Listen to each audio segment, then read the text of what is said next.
TV TV ગાડી લઈને ફરી છે એમ નાદિનની વાત તમે સાંભળી નથી સાંભળ્યો તો તમે પણ હેરાન થઈ જાઓ તે બિચારા કરતો કરી જશે પણ હાલ પરેશાન જ પરેશાન છે તમે કહેતા હોય તો હું હાલ અહીંયા બનાવું એટલે તમે ઈવાની વાત સાંભળો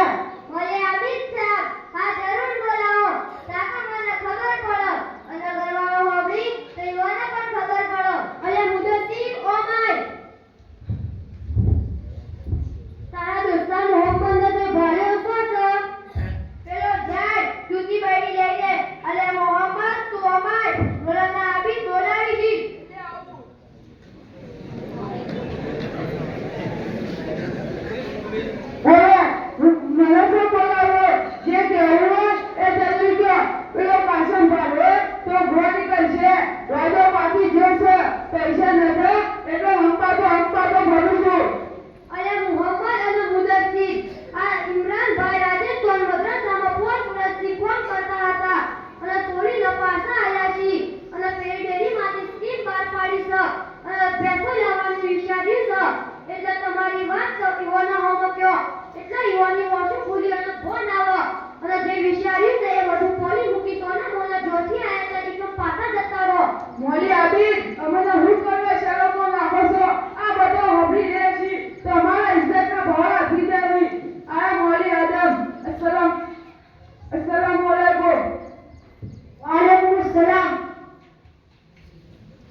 માશાલ્લાહ